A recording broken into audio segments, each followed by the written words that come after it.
What we're going to do, so get my slides working. Yeah, so format of the session. So what I thought we'd do, I mean, I've done this a couple of times in the past for the INSEAD Alumni Association, and it's all been face to face up to now, and we've usually taken at least an hour, hour and a half plus to do this, but I'm conscious that everybody's got a bit of Zoom fatigue.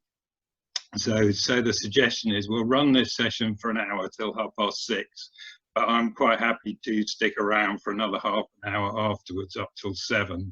And a number of people had sent in some questions in advance, so I've just copy pasted those questions. So as I said, if you would like to stay after 6:30 and ask questions, discuss stuff, that'd be fantastic. But if you would rather go off and have a drink, have some supper, that's absolutely fine. Please just disappear off quietly into the night. So I'll just do a quick bit of introduction about myself. We'll have a very quick poll. And then what I'd like to do is just share my top 10 learnings about networking.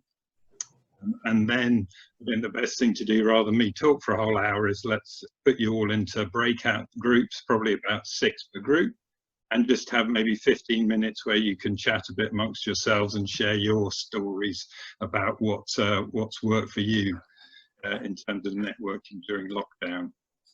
You know, I haven't got the silver bullet, the perfect answer. I've got a whole lot of tips and ideas, but I'm sure you've all got some great stories that you can share.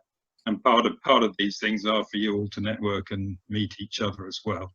So we'll do that probably about 15 minutes, and then we'll all get back together and get each of the groups just to do a really quick bit of feedback. You know, any highlights that you wanted to share with everybody else. And then, as I said, we'll do some Q&A, and if that goes on beyond 6:30, that's fine. If anybody has got any questions or comments, just raise your hand. I think I can. I'll get some message to say you want to say something, and then we'll take questions. Otherwise, we can do the chat at the end.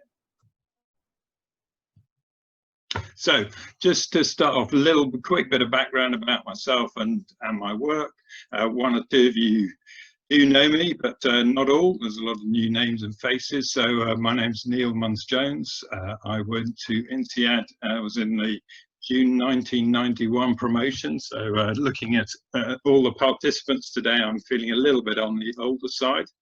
And I'm looking forward to heading back to my 30-year reunion at INSEAD next year.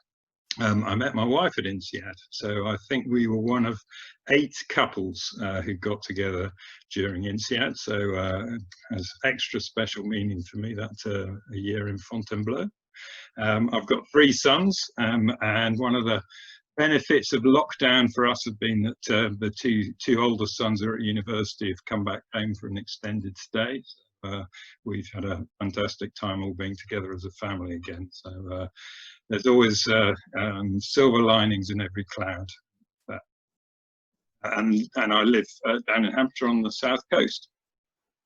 A little bit about me, a little bit about my work. So I went freelance in 2005, about 15 years ago, set up my own, mainly consulting business, and focused for most of it on retail and consumer consulting. As a team of 5 of us full-time, and then we have a network of other freelancers that we use. And one of the things I like to do, I do a lot of work on strategy and change. And on the right-hand side, I'm moving more and more into sort of individual development. So I'm doing the Henley Business School Coaching and Mentoring course at the moment. Very fantastic program. I'm sure the INSEAD one is just as good, but I'm doing the Henley one.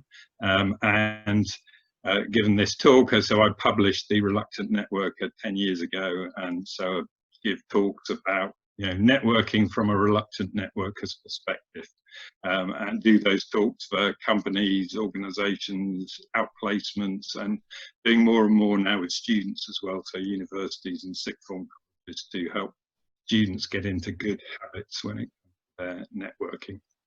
And I think the interesting point for me out of all of that is the point at the bottom, that if I look at all the work that we get in our business, all of my consulting stuff, it all comes, apart from existing clients, it all comes from networking. So I've seen the power of how it can work and how it's helped me build the career that I love to do. So we are going to try and do a quick poll. So I've got a question. I'd just like everybody to vote when the screen comes up. So you've got a choice. Please vote on which would best describe the way you are as a networker. So are you reluctant? So your view might be, oh, I know I should, but really, do I have to? Or are you one of the natural networkers who just says, great, let's get on with it? And let's bring this poll up. So I'm going to launch. There we go. So please vote. We've got 39 people.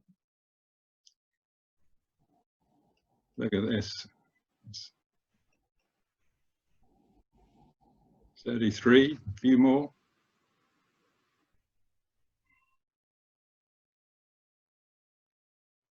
There we go, 39, fantastic, thank you. So share the results. Can everybody see? Katie, can you see the results? Are they on the screen? Fantastic. Okay, so we've got about 2/3 are in the reluctant networker camp and about 1/3 in the natural one. And I think, say, the big learning for me when I started off on my networking journey many years ago, I thought I was the only one who found networking difficult. And as I've talked to more and more people and done more and more talks, it's quite encouraging that actually a lot of people do find networking not a natural act, something that they need to work at. So I think that the nice message on there is if you're in the reluctant networker camp, we're not alone. There are a lot of people who find it difficult. And what I'm going to do in the next 20 minutes or so is just share some tips, and they probably are more from a reluctant networker perspective, to show how you can still be a very effective networker even if you're a reluctant one. Right. So disappeared now, Katie. We're back on. Yeah. Okay.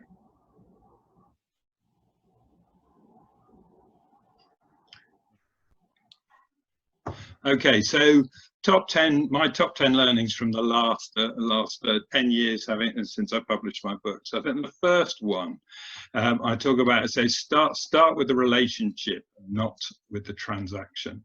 And I think when I talk to a lot of reluctant networkers, what they find difficult is this, what I call transactional approach to networking. And they've been on courses and they've been told you go to networking events and they teach you how to work the room and you do all the chit chat and then you start to turn it to business, and you talk to your contacts and they give you referrals, and it all feels like something that's a bit difficult. And what I've found, and what's been really interesting, I think, now during the COVID-19 crisis, is that actually it's all about the relationships. And it's been quite refreshing in the last few weeks to reconnect with people, and not just about business, but to really have a sort of authentic, honest chat with them. And it's okay to go, actually business is a bit difficult. I haven't got a job. I've lost my job. I'm a consultant. A lot of our work has dried up at the moment. And so we're not worrying so much about the transactional aspects of networking and saying, let's just start with a relationship, get to know each other as people. And then after that, my view, if you do that well, honestly and authentically, then the benefits, the transactions, whatever you want to call them, will flow after that. So my advice here is to in the conversations that I'm having with people. So I had a Zoom with a guy yesterday. It was a LinkedIn connection. We hadn't talked probably 15 years, and we had an hour-long chat. And we didn't get to the what do you do bit until 3/4 of an hour into the Zoom chat. And 3/4 of an hour just catching up, what have you been up to, family, all that kind of stuff to build relationship. And then after that, start to talk a little bit about, so what do you do? That's the first, my first tip. And then the second one, I think, follows on quite nicely from the first one, is that if you've built up great relationships, it really opens up your network's network. So it isn't just about who you know, but all about who they know. And to the point of sharing this, this is a screenshot from LinkedIn from quite a few years ago, so they don't show these network statistics anymore. But the interesting bit for me was not the first degree connections, but just doing a little bit of maths on the, if I divided my second degree connections by the number of first degree connections, it's the ratio in those days, and it'd be a lot more now because there's many more people on LinkedIn. Every first degree connection I had, there's about 250 second degree. So each person that I know could introduce me to another 200. Obviously, if you go to the third degree connections, you end up, the ratio is significantly bigger. And I think that, the point here is if you built those really good relationships with your first degree connections, it becomes very easy and a real pleasure for your first degree connections to make those introductions to all of the that you've got where it's relevant. And we've certainly, I've had quite a few projects that I've won over the past where it's not come from, the connection hasn't come from the person who's got the budget or the decision, but it's somebody else in my network who's then referred me on to. So I think, so linking this back to the point about not worrying about transactional networking, build the relationships, and then all of a sudden you get access to a much larger network, and it's easy for people to make those introductions. So tip number 3. So reluctant networkers can still be highly effective networkers. And this, so it struck me, so the first talk I did for the INSEAD Alumni Association, some of you may remember Helen Stevens when she was the president of the UK Alumni Association. And she introduced me as a converted reluctant networker. Thought about that for a little while and thought, actually, I'm still a reluctant networker. That is, that's sort of my personality and who I am. The difference is when I started out on my networking journey way back, I was an ineffective reluctant networker. And the difference now is that I've become an effective reluctant networker.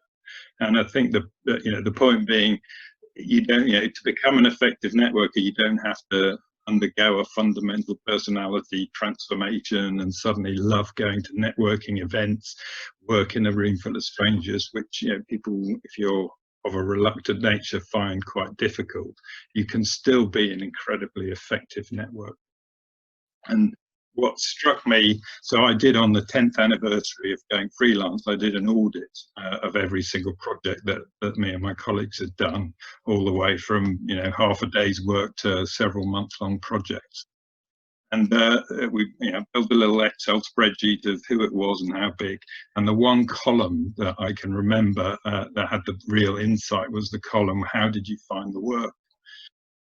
And in that, there was only one project where when I asked the guy, because I'd never met him before, how did you find us? And he said, oh, I found you on Google.